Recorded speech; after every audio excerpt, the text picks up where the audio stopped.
South Korea's domestically developed KF-21 Boramae fighter jet surpassed the speed of sound in its most recent test flight, placing the country firmly among the few nations that have developed and flown advanced supersonic fighter jets. So where does Korea stand in terms of advances in defense technology? What's behind the growing global demand for K-defense equipment? And how close is South Korea to becoming the world's fourth largest arms exporter?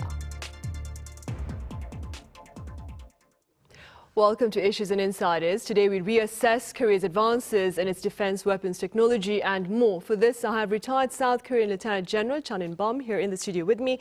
Lieutenant General Chun, it's a pleasure to have you with us. Thank you for the invitation. I also have Jacco Zwetsloot, host of NK News podcast, here in the studio as well. Jacco, welcome back. Thanks for having me again. Right, Lieutenant General Chun, let's begin with your thoughts regarding Korea's KF-21 Boramae's most recent test flight, where it surpassed the speed of sound. What is your response?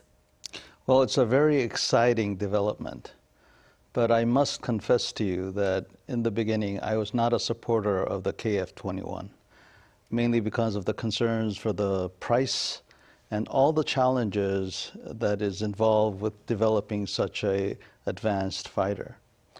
But the supporters of an indigenous Korean fighter, they wanted this mainly because we were having problems with our old vintage aircraft, and we needed a new aircraft in its place. And to buy from foreign countries, we found that the upgrades and maintenance of foreign products was costing us a lot of money. And so the decision was made that we would have our own indigenous aircraft, which would, in the long run, we could maintain the cost. And so far, I'm quite surprised, and I'm happy to say that I was wrong so far, because we're on time, and most importantly, we're on budget. So it's about $10 billion. And a lot of the critics said that it would be double or triple that, but so far it's on the price limits that we initially thought, so that's great news. But the challenges are not over. We've been able to significantly develop our own technologies, but the final test will be, will we be able to compete with much more advanced 4.5 generation aircraft on the market right now. So that will be the ultimate test. Right, I see. Well, in the meantime, though, Jacco, this recent achievement by South Korea's KF-21 Boramae, it has placed Korea among the few countries that have been able to domestically develop and fly supersonic fighter jets. Could you put this observation into some perspective for us, Jacco? Sure. So, an American jet airplane became the first to break the sound barrier, which is 1,236 kilometers per hour, way back in 1947. So already at the time of the Korean War, there were supersonic jets flying on both sides above Korea, fighting for air supremacy. And that was the North American F-86 Sabre and the Soviet MiG-15. And those two planes ushered in the first generation of very fast aircraft. Now, when we talk about supersonic jets, we divide them up into generations depending on when their technologies were developed. The fourth generation began around 1980, and then the fifth generation around the beginning of the 21st century. And then there's also, we talk about a generation 4.5, which fits somewhere in the middle between generation 4 and 5. And I believe that the KF-21 will be a generation 4.5 jet. So the countries that are already in the club that have developed the latest generation of fighters, of course we have the United States and Russia, because they're the first ones to do that, as well as China, France and Sweden. And then there's a group of European countries working together as a consortium. That's the United Kingdom, Germany, Italy and Spain. So Korea, if it successfully completes and then mass produces the KF-21, it'll become the 10th country to have a generation 4.5 or 5 supersonic jet. Right, an exclusive club, I suppose, then. Lieutenant General Chun, Korea, it's also hoping to mount its first domestically developed air-launched cruise missile on the KF-21. Now, pundits say that this particular missile will offer Korea the chance to perhaps destroy North Korea's underground nuclear weapons infrastructure in the case of a violent confrontation here on the Korean Peninsula. Could you tell us a bit more about the Cheongryong missile program and its prospects? Yes, the Cheongryong Green Dragon is referred to as the Korean version of the Taurus. Taurus is a German-Swedish produced glide bomb. It has a range of 500 kilometers. It's a standoff bomb. So what this means is, normally an aircraft goes into enemy territory, and when you go into enemy territory, the anti-aircraft systems will try to shoot it down. Well, if you have a range of 500 kilometers, you don't have to go into enemy territory. You can launch, and the only thing that goes into this danger zone is the missile itself. So essentially, South Korea can launch this missile from South Korean territory? Yes. So with the Cheongryong, the Taurus has a 500-kilometer range, but Cheongryong is believed to have close to 1,000 kilometers. So that's twice the range. That means safety for the pilots, accuracy is the same, and with the penetration capability that they are developing, we will have a significant capability to take out a lot of North Korean underground facilities. But the challenge is still there because the North Koreans have a very complex and capable underground system. So it's going to help, but it won't be the magic sword that will solve all the problems. It is open source that we have about 150 Taurus bombs. I believe that they are planning to acquire and develop 500 of these Cheongryong bombs. And with that technology, of course, this would be another item that could be great for export. Right, I see. And Jacco, generally speaking, there's been quite a bit of media attention in recent times on South Korea's growing presence in the global weapons market. Now, that being said, could you walk us through some of the notable sales deals that South Korea has managed to secure and their implications?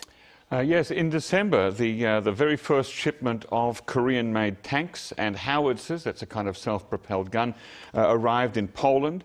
And as I said, this is the first shipment of an order of 189 K2 tanks and 219 K9 howitzers. Eventually, South Korea is expected to ship exactly 1,000 of these tanks and 672 howitzers to Poland. So that's a huge deal. In fact, that is the biggest single arms sale that Korea has ever had, together with some light attack planes and some rocket grenade launchers. That will bring in, is expected to bring in over $12 billion to the South Korean economy. So the implications, the Polish defense minister, he made the implications for his country very clear when he said, we want peace, so we prepare for war. And he's talking in the context of defending Poland against possible aggression from Russia. Now, the implications for South Korea are also clear because there are other countries that are lining up to buy South Korean military hardware, such as Saudi Arabia, Norway, Australia, and I believe Malaysia. Now, there has been some controversy around some of the weapons sales, such as exports to Turkey, Egypt, and the United Arab Emirates, because of human rights concerns in those countries. Right. And Lieutenant General Chun, how do you explain the popularity, perhaps, or if I may, of Korea's defense equipment in the global market? It's made in Korea. So these weapons are deliverable. The Koreans will work 25 hours a day to make sure that the customer gets what he wants within the time frame of what they expect. Not many countries can do this. That's number one. Number two, the price for the bang, the capability of the weapon systems that are being exported right now is really, really good. So the export items that these countries are buying are the best of the Korean products that are being made by Korea. So not all Korean weapons are great, but the ones that are being now exported are the great items. And I think by this kind of expansion, we will also be able to not only share, Korea is willing to share the technology. Not many nations are willing to do that. We are willing to share the technology and in the end help these nations build their own weapons industry. So if you think about all of this, it's a really good deal. Right. Jacco, do you suppose, you mentioned Russia earlier on, and do you suppose Russia's war in Ukraine has perhaps played a significant part in promoting Korea's sales of arms? Yeah, definitely. That's definitely the case. Although we have to bear in mind that since Russia's invasion of Ukraine began, the South Korean government has maintained a position, a policy of not sending lethal weapons to Ukraine to help it defend itself. It's sending only humanitarian support. So that policy is still current as of January 26th, when I last checked. Meanwhile, the United States, of course, has sent lots of weapons and military equipment to Ukraine, and that leaves US stockpiles low. So Washington is in talks with South Korean firms and manufacturers to sell and ship weapons to the United States to shore up the United States' own depleting stockpiles.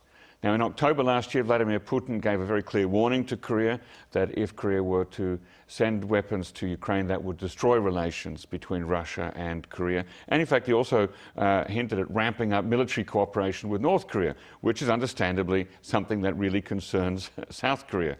So to try to avoid that, South Korea's Defense Ministry released a statement to the media last November saying that these weapon sales to the United States are on the condition that the US is the end user of those weapons, meaning that the US can't then take them and sell them on to or ship them to Ukraine. Now, we don't know whether Putin will recognize and accept that difference because, in effect, by selling weapons to the US, even if they're used by the US, it means that the US has other weapons it can now sell to Ukraine because weapons, like money, is fungible in a way.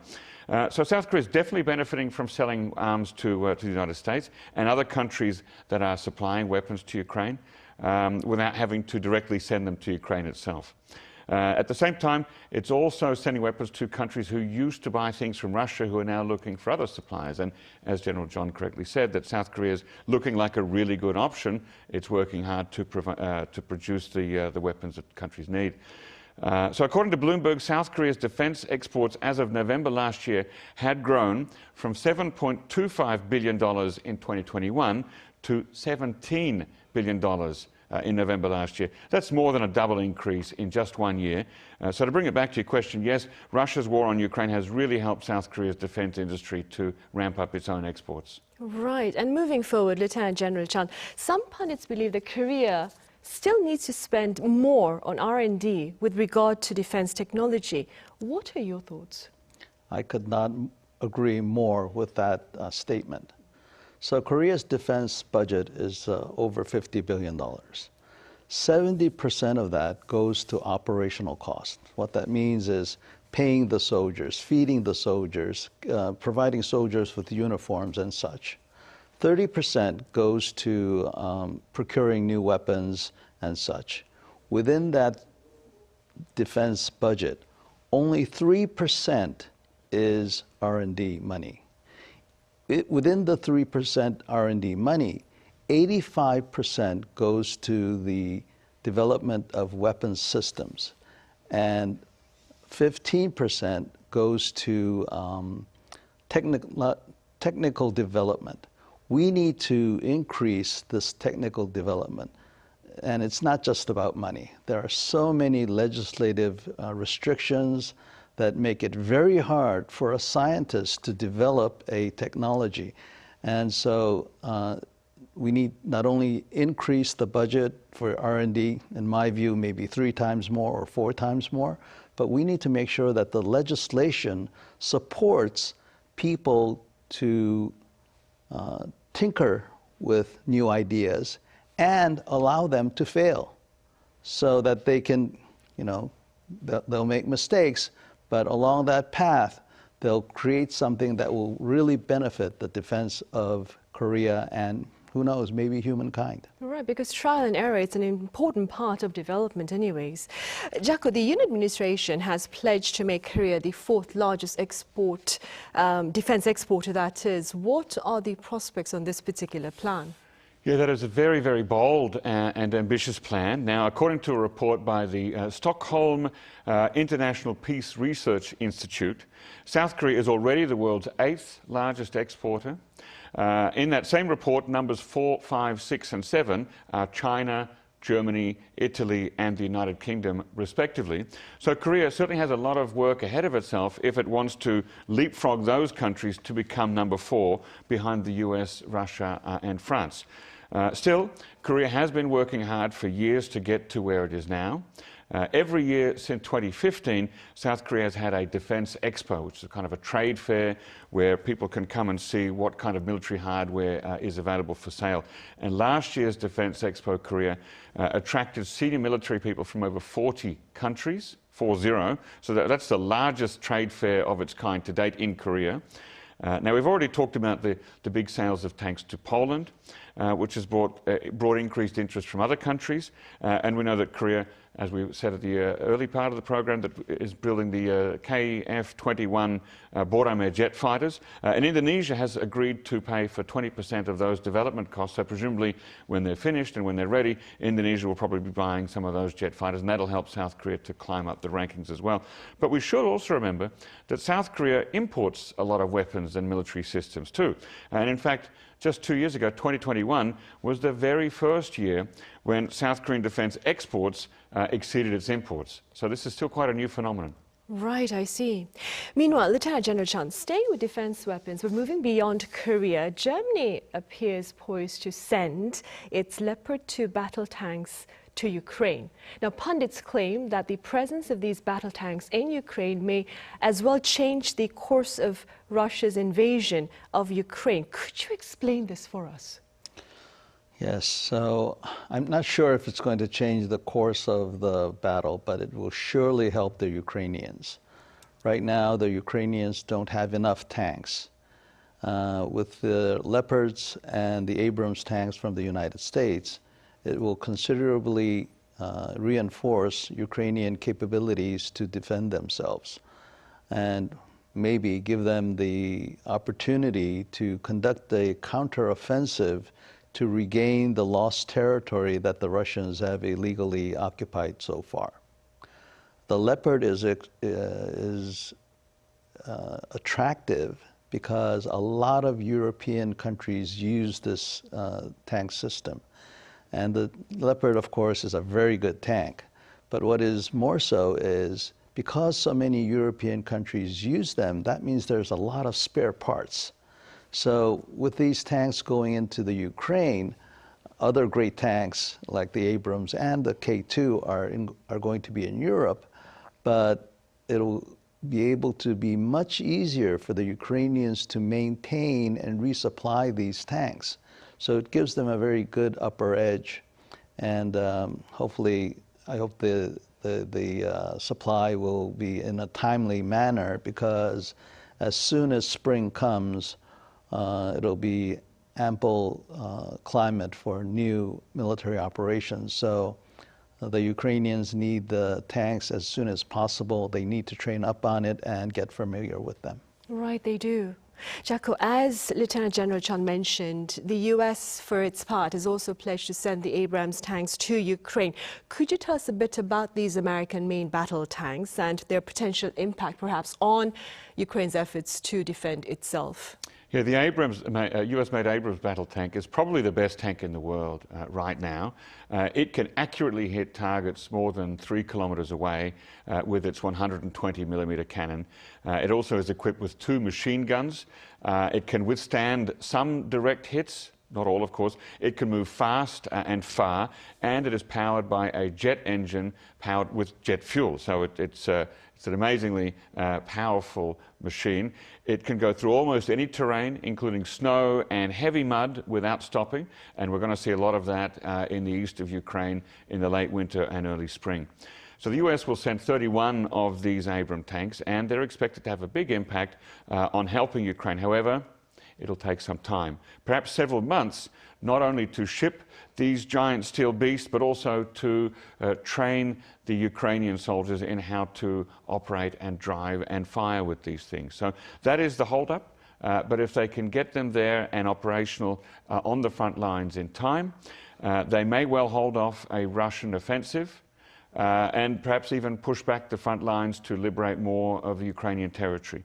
But we won't know until they're actually when they actually appear. We won't know when that's going to happen yet, so we really have to wait and see. Right, and I'm sure the Ukrainians are keeping their fingers crossed. Lieutenant General Chun, back in December, North Korea violated South Korea's airspace with 5 drones. Now, in fact, one of these drones reportedly flew over Yongsan, which is where the presidential office is located. How worried should we be about this particular breach of border? Very concerned, because we can't stop them. Nobody can stop them. So there's a lot of concern, but the fact of the matter is it's impossible to stop all of them. So you need to have a strategy or a policy where you're going to decide where you're going to draw the line. So you need to protect the critical facilities, not only command and control the President's office or the Ministry of National Defense, but hospitals, power stations. These are very important for sustaining society. So we can defend such facilities, but we can't defend everything. So that's just a matter of fact of these drones. So we need to educate our people that, look, we can't defend everything. So, and while we're at it, we can defend against certain types of drone and UAV threats. So we need to focus on that as well. But the bottom line is it's going to take a long time. And if you're saying that we're going to stop everything, we're talking about a lot of money that's going to go in there. So you have to wonder, you know, am I going to spend twice or 3 times the current military budget to stop a drone? And the North Koreans need to be warned that it seems that this incursion was not a not a life-threatening event. It seems they came just to take some photos. But even that is very dangerous, because unintentionally, these aircraft, these drones could have hit one of our civilian aircraft because there was no warning from the North Koreans. Or they could have just crash landed as they have done before. And previously they crash landed in mountains where nobody was there. But what if they had hit one of these buildings and killed a couple of hundred people? So North Korea needs to be very, very careful about their actions and the consequences that even they did not intend. So they need to really stop these foolish incursions. Right. Lieutenant General, this is an impromptu question, but speaking within your capacity as a retired general of the South Korean Army, how prepared is South Korea for potential warfare with North Korea, do you think? So in my view, another full-scale war on the Korean Peninsula is not going to be easy, at least not in my lifetime. But local provocations that could escalate into something that neither side wants is a big problem for us. For these local provocations, the Korean military is pretty good. We're prepared. We've seen it in our borders. But this expectation that we're going to take revenge on the North Koreans, that's not very wise, because we have more to lose.